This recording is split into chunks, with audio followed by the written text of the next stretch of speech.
You love the wobbly, crooked shelf you built yourself. Probably more than anything you've ever actually bought from a store. One shelf leans. A screw is definitely missing, and you adore it anyway. It makes no sense.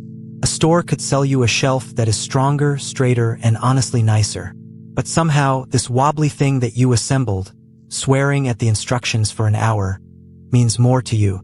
That is not an accident. That is your brain running a very specific program. And it has a name. Scientists call it the IKEA effect. Once you understand it, you'll see it everywhere. In your kitchen, on your phone, and behind billions of dollars of things you've been sold. So let's break your brain a little. Researchers ran a simple experiment. They had people build things, little IKEA boxes, fold origami, snap together Lego. Then they asked, how much is your creation worth? And how much is an identical one, made by someone else, worth? The results were almost comical. People consistently valued the thing they built themselves far more than the exact same thing built by a stranger. They'd pay real money for their own creation, and shrug at the identical one next to it.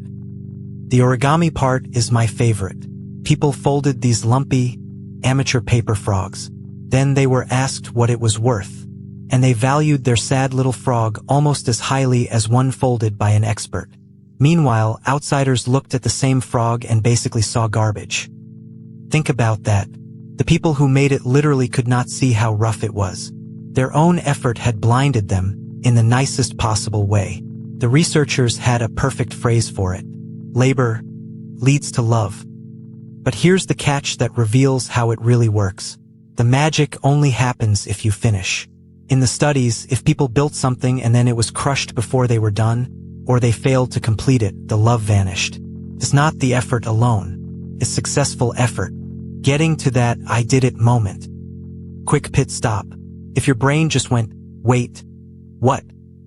That's the subscribe button calling, tap it, drop a like, and you genuinely help this little channel take on the algorithm. Got a theory or a favorite fact? The comments are right there, and I read every single one, right back into the rabbit hole. And companies figured this out a long time ago. There's a classic story from the early days of instant cake mixes. The first versions were just add water and done, and they flopped. People didn't trust something that easy. It didn't feel like baking.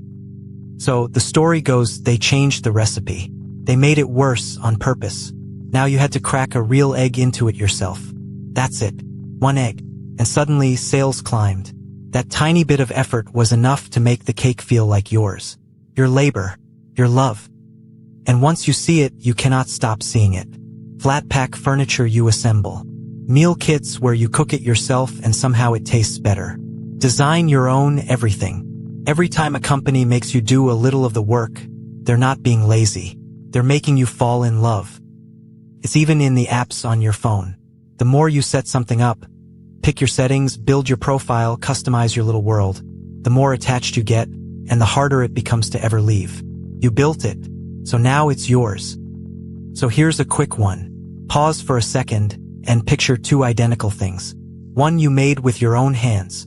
One you bought finished off a shelf. Be honest, which one would you fight harder to keep? Yeah. That's the IKEA effect living rent-free in your head. And it goes deeper than shelves and cakes. It's why you defend your own messy first project.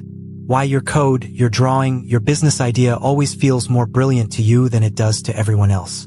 And why you cannot bring yourself to throw away that thing you made, even though it's useless. Because effort isn't just effort. Effort creates ownership. And ownership creates love. When you pour yourself into something, a little piece of you ends up inside it, and you'll always value it more than a stranger ever could. So what do you do with this? Two things. One, go easy on yourself when you overvalue your own work. That's not ego. That's biology. And two, use it. If you want to love your life more, build more of it with your own hands. The wonky bookshelf, the home-cooked meal, the thing you made. The effort is exactly what makes it precious. So the next time someone raises an eyebrow at your crooked, hand-built, slightly cursed shelf, just smile. You know something they don't. You didn't just build a shelf. You manufactured love. One missing screw at a time. That's the fun of this whole thing. So much of what you feel isn't random. It's a quiet program running under the surface, shaping what you love, what you buy, and what you keep. And some of those programs aren't so gentle. Next time we step into a casino, and I'll show you the deliberate trick built into every slot machine that makes you feel like you're almost winning, even as you lose.